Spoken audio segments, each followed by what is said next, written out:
My name is Elizabeth Ginsberg. I am the market assistant for the new Somerville Winter Farmers Market. And this is our third week in. It happens every Saturday right here at Arts at the Armory in Somerville. And we've just had an amazing response to the market. People love it. We have a great turnout every week, and it's been fabulous. Well, all the produce vendors are fantastic. We have North Star Farm right here and Winter Moon, and they just have the best, squash and sweet potatoes and onions, and some of them have greens. So I love those because I love, all my good winter vegetables.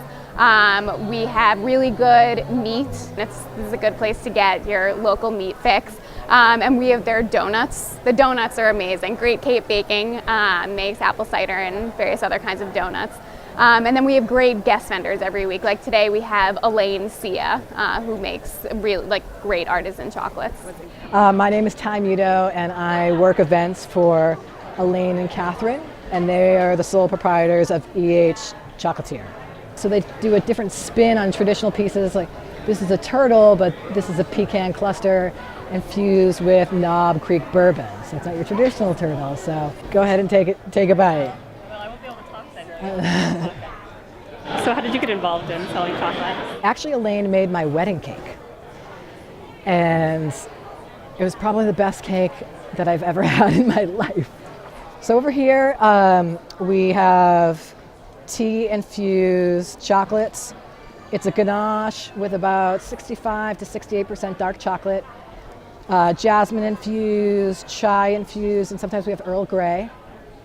And they're locally sourced herbs. And then with the teas, we do reishi tea, so everything is just it's super fresh and sort of pops right out.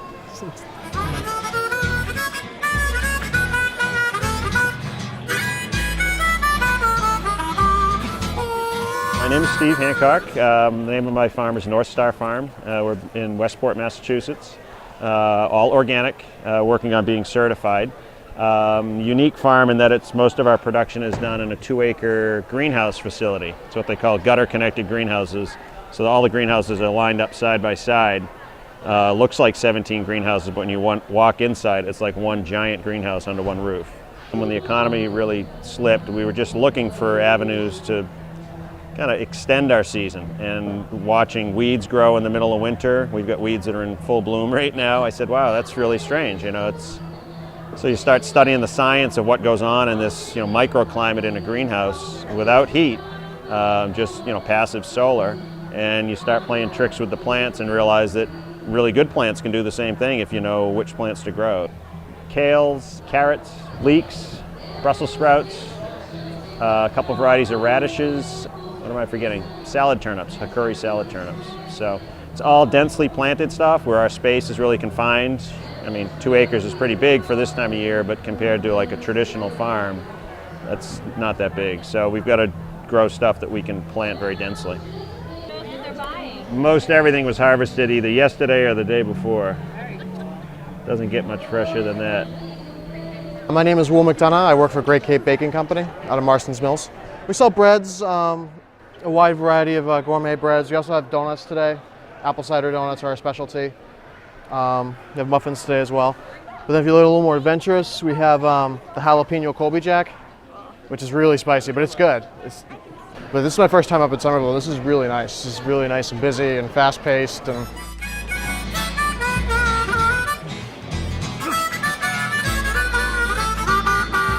We're Cook's Farm and Bakery. We're out of 2 locations. It's a family operation. We make our living at farmers markets in Boston. We do 7 throughout the week in the summer. This is our first winter market here. We're really excited about it. We base our products on fruit that we grow. We do a lot of maple syrup. We've got our applesauce from our own apples, and raspberry applesauce from the raspberries. We also grow beefalo, which is a cross between a beef cow and a buffalo. It's a really healthy meat choice. My name is Mike Austin. We are Austin Brothers Valley Farm in Belchertown, Mass. We're a local producer of natural raised beef with no growth hormone, steroids, or antibiotics added. And what are you selling today? We're selling our local raised beef and our pork. We have sirloin steak, rib steaks, ribeye steaks, minute steaks. We got a wide variety of everything, from roast to ground beef, everything in between. Taza, it's great. Stone ground organic dark chocolate made right here in Somerville, so can't beat that. We've got pretty much the full product line out here today. The 3 dark bars and then all 8 flavors of our Mexicano discs, as well as our chocolate covered nuts and nibs. You know, the more of our chocolate I've eaten, I've tended to lean further away from the sweet stuff and towards the darker bars. And then I also like the savory stuff with salt and pepper and salted almond. You know, we're right on Windsor Street, so you can come on down, come into our retail store, even take a tour. And then, of course, you can go on our website too, which is tazachocolate.com.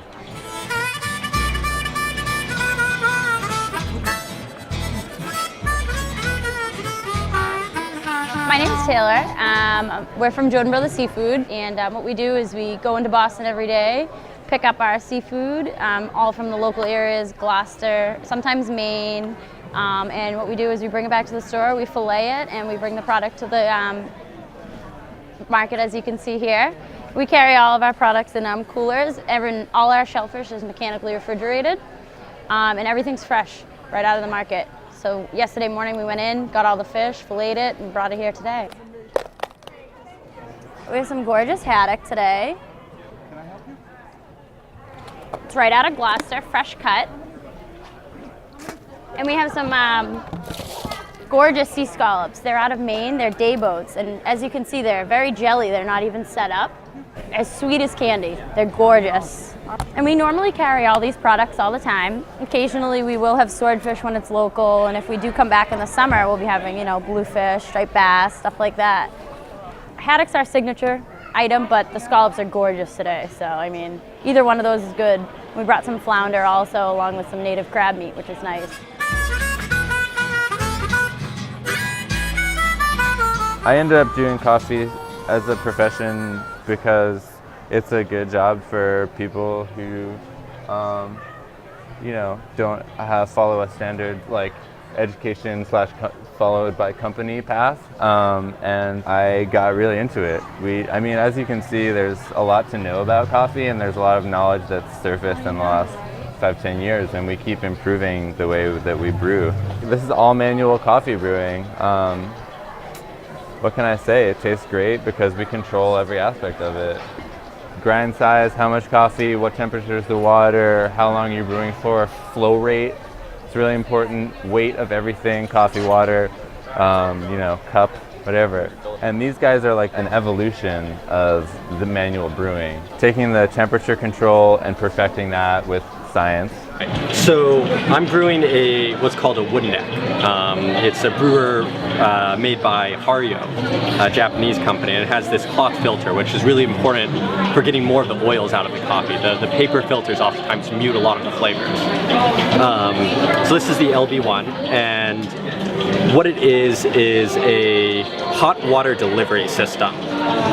Heating water is hard, and baristas shouldn't have to focus on heating water to get it to just the right temperature, because different coffees need to be brewed at different temperatures. So we made this machine that heats water on demand. There's no boiler in it, and that means you can change your temperatures very quickly. And then it will dispense out the amount of water that you want at the temperature that you want every time. We designed it to have a very nice and clean stream that you can direct. But it takes a lot of the guesswork and a lot of the variables out of the coffee so that baristas can focus on dialing it in and getting that perfect cup. My name is Seta Dekessian. I am the owner and chef of Seta's Mediterranean Foods. I work out of JP in a shared kitchen, and I'm selling all Mediterranean foods locally produced, obviously locally produced, but using local ingredients. So I source most of my ingredients from local farms. The garlic and the spinach and the tomatoes and parsley and scallions are all sourced locally. The garlic I've actually saved from the summer markets. So I bought like 35 pounds, peeled it and froze it so that I could use it for the foods in the winter market. I've got vegetarian grape leaves, spinach pie, mech, which is one of the more popular items. It's a bulgur wheat salad with tomatoes, onions, lemon juice, olive oil, and then toss with parsley and scallions.